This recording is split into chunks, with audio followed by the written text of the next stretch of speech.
Hello everyone, मेरी हिंदी कहानियाँ में आप लोग का स्वागत है। आज की कहानी है मेरी सासू माँ दहेज नहीं लिया। कहानी अगर पसंद आए तो वीडियो को लाइक, सब्सक्राइब, कमेंट जरूर करना। चलिए कहानी शुरू करते हैं। जब मैं नई नई बहू बनकर ससुराल आई तो दूसरी बहुओं की तरह मेरे मन में भी सास नाम के व्यक्तित्व के प्रति भय शंका सी थी। सहेलियों व रिश्तेदारों की चर्चा में हर कहीं सास की हिटलरी तानाशाही का उल्लेख रहता। जब पति के घर गई तो मालूम हुआ कि मेरे पति कुछ ही दिनों बाद विदेश चले जाएंगे। नया घर, नए लोग, नया वातावरण और एकदम नया रिश्ता। मुझे तो सोचकर ही घबराहट हो रही थी। कुछ दिनों का साथ निभाकर मेरे पति नवीन को दूर देश रवाना होना था। इसी क्षण मुझे सासू माँ का पहला रंग स्पष्ट रूप से ज्ञात हुआ। आवश्यक रीति रिवाज व पार्टी वगैरह के बाद सासू माँ ने ऐलान किया कि आज से 2 माह के लिए बहू उषा और नवीन दोनों उस संस्था के मकान में रहने चले जाएंगे जहाँ नवीन काम करते हैं। नवीन द्वारा आनाकानी करने पर वह दृढ़ शब्दों में बोली, उषा को समय देना तुम्हारा पहला कर्तव्य है। आखिर तुम्हारी अनुपस्थिति में वह तुम्हारी यादें लेकर ही तो यहाँ शांति से रह पाएगी। विदेश यात्रा के 2 दिन पूर्व हम लोग सासू माँ के पास आए। 26 साल तक जो बेटा उनके तन मन का अंश बनकर रहा, उस जिगर के टुकड़े को एक अनजान लड़की को किस सहजता से उन्होंने सौंप दिया, यह सोचकर मैं अभिभूत हो उठी। नवीन को विदा कर हम लोग जब लौटे तो मेरी आंखों के आंसू अंदर ही अंदर उफल रहे थे। सोच रही थी कि फूट फूट कर रो लूं, पर इतने नए लोगों के बीच यह अत्यंत मुश्किल था। रास्ते के पेड़ पौधों को यूं ही मैं देख रही थी। अचानक मैंने सासू माँ का हाथ अपने कंधे पर महसूस किया। सासू माँ के स्पर्श ने मेरी भावनाओं के सारे बंधन तोड़ दिए। मैंने अपना सिर उनकी गोद में रख दिया और आंसुओं को बह जाने दिया। अब मुझे कोई भय, कोई संकोच, कोई दुविधा न थी।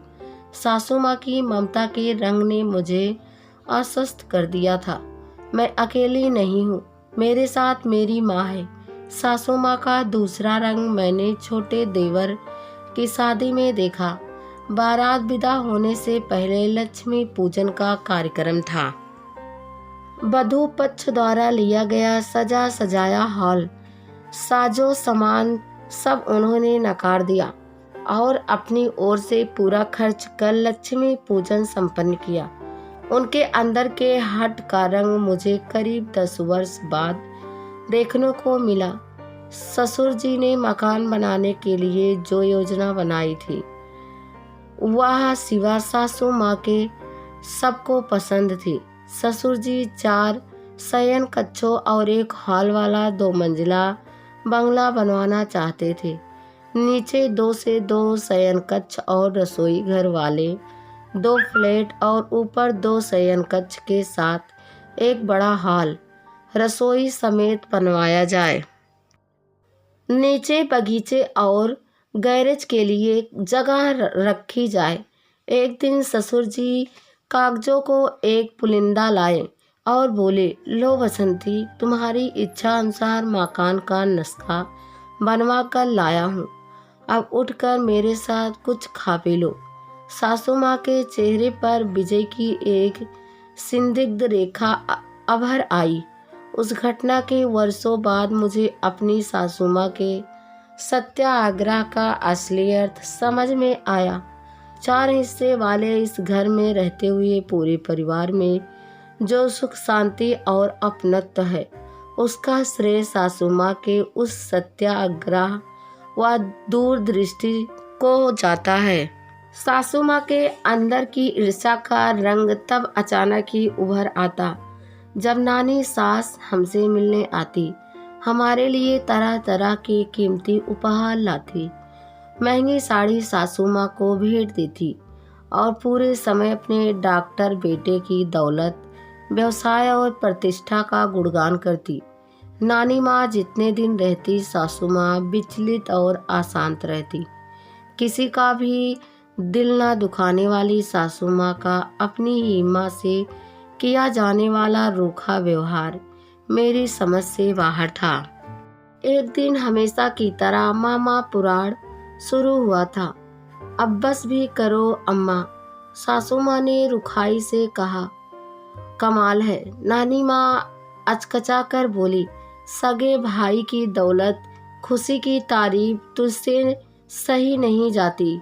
देख रही हूँ तुझे तो कांटा की तरह चुभ रहा है।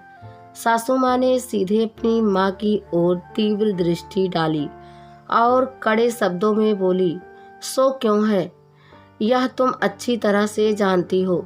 इस घटना के बाद नानी माँ जब भी हमारे घर आती, मामा जी की दौलत और प्रतिष्ठा के बारे में अपना मुंह बंद ही रखती। काफी समय बाद सासू माँ के इस व्यवहार का असली कारण मुझे तब पता चला जब मेरी बेटी सुरभि का मेडिकल में दाखिला होना था। उसी समय सुधीर मेरे बेटे को रीजनल कॉलेज में प्रवेश लेना था। सुरभि और सुधीर दोनों को बाहर छात्रावास में रखकर पढ़ाई का खर्च उठाना संभव नहीं था।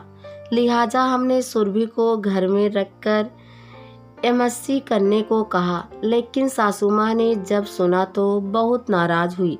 सुधीर के लिए सुरभि के भविष्य की बलि क्यों चढ़ा रही हो? सुधीर को स्थानीय कॉलेज में इंजीनियरिंग पढ़ने दो। सुरभि का खर्च मैं उठाऊंगी। आखिर मेरे जेवर किस काम आएंगे? मैं नहीं चाहती कि एक और बसंती को अपने सपनों के टूटने का दुख भोगना पड़े। तब मैंने जाना कि डॉक्टर मामा की खातिर ही सासू माँ का डॉक्टर बनने का सपना अधूरा रह गया था। मेरे बेटे सुधीर की शादी के लिए 6 दिन बचे थे। घर में नाच गाने की योजना थी। सहभोज और वीडियो शूटिंग का कार्यक्रम था। अचानक सासू जी का पैर फिसला और पैर की हड्डी टूट गई। उन्हें अस्पताल में भर्ती कराया गया। जाहिर है ऐसे में सासू माँ को ससुर जी की देखभाल के लिए अस्पताल में ही रहना था। ससुर जी की तबीयत संभलने के तीसरे दिन सासू माँ घर वापस आई और सन्नाटा व उदास माहौल देखकर बोली, अरे उषा, यह शादी का घर है क्या? ना कहीं रौनक ना कहीं उत्साह। वह क्या है?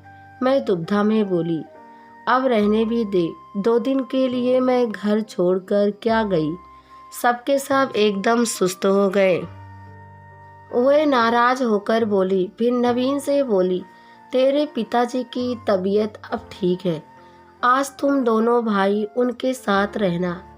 मैं कल सुबह अस्पताल आऊंगी। घर में 2 से 2 बहुएं हैं, 2 से 2 लड़कियां हैं, पर शादी का घर तो एकदम भूत घर जैसा लग रहा है। मेरे पोते की शादी में ऐसी खामोशी क्यों भला? ऐसी खुशी का मौका क्या बार बार आता है? फिर क्या पूछना, उस रात ऐसी महफिल जमी की आज तक भुलाए नहीं भूलती। देर रात तक संगीत समारोह की रौनक रही। सासू माँ खुद खूब नाची और हर एक को उठा उठा कर हाथ पकड़कर खूब नचाया। सुबह हुई तो स्नान करके वे अस्पताल के लिए चल दी। मैं उनकी ममता और स्नेह से अभिभूत थी। अपने दुख, अपनी चिंता परेशानी को छिपाकर उन्होंने किस तरह मेरी खुशी को महत्व दिया था, उसे मैं कभी नहीं भूल पाती। उत्साह का वह रंग कभी कभार आज भी उनमें उभर आता है। सासू माँ के व्यक्तित्व के 7 रंगों में एक रंग और था, और वह था अंधविश्वास का। घर में कोई भी समस्या हो, निवारण हेतु वे सबसे पहले गुरुजी के पास दौड़ी जाती। फिर मनौती, चढ़ाव, पूजा, हवन वगैरह का दौर शुरू हो जाता।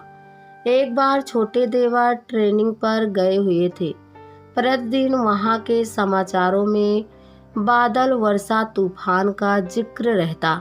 जब वह निश्चित समय तक नहीं लौटे तो हम सभी चिंता से व्याकुल हो गए। सासू माँ ने तुरंत गुरुजी की सलाह ली और दूसरे दिन से अंधेरे में स्नान ध्यान कर गीले कपड़ों में मंदिर जाने लगी। अम्मा, इस तरह परेशानी पर परेशानी बढ़ाओगी क्या?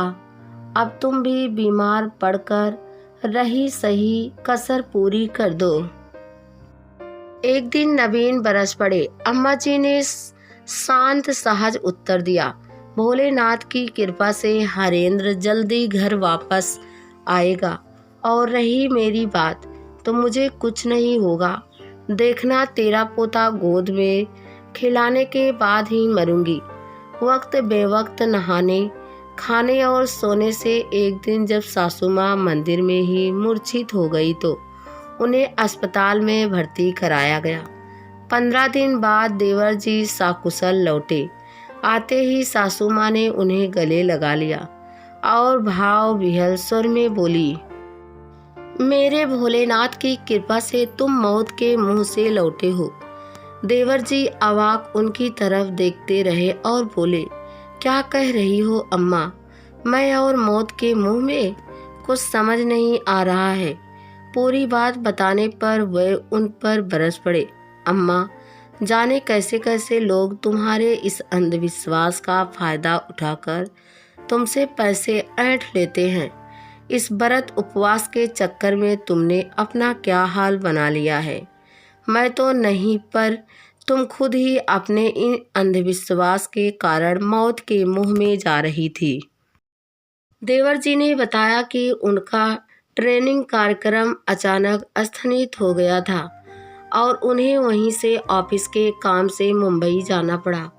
इसकी जानकारी उन्होंने पत्र द्वारा घर भेज दी थी, पर संभवतः किसी कारण से पत्र मिला नहीं। वह दिन और आज का दिन सासू माँ ने नज़र उतारना, मनौती चढ़ावा सब छोड़ दिया है।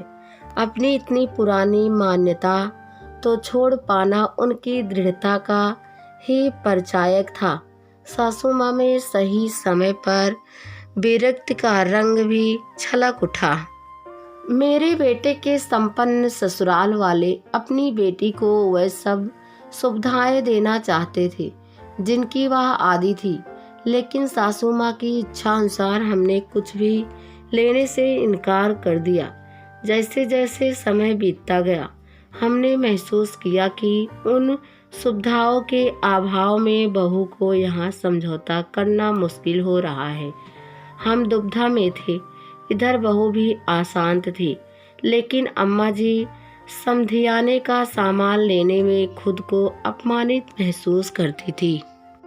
हमारी उलझन को समझकर एक दिन मैं बोली, बहू, अब सीढ़ी चढ़ना उतरना मुझसे होता नहीं। मेरे रहने के लिए नीचे ही इंतजाम कर दो। तुम लोग ऊपर के दोनों हिस्सों में चले जाओ। बुढ़ापे में मोह माया जरा कम कर लेने दो। अब मुझे घर की जवाबदारी से मुक्त करो। ना सलाह मांगो, ना देखभाल का जिम्मा दो। तब से अब तक सासू माँ अपने आप में मग्न है। उन्होंने अपने चारों तरफ विरक्त की दीवार खड़ी कर ली है, पर उस विरक्त में रूखापन नहीं है। वह आज भी उतनी ही ममतामयी और जागरूक है जितनी पहले थी। आश्चर्य की बात तो यह है कि बहू का ज़्यादा से ज़्यादा समय अपनी दादी सास के साथ ही गुजरता है। वह अपनी दादी सास की सबसे ज़्यादा लाडली है। उसने भी महसूस कर लिया है कि अपने परिवार की सुख शांति के लिए ही दादी माँ खुद की तटस्थ हो गई है। अपने अधिकारों को छोड़कर वे सबके कल्याण में लगी हुई हैं।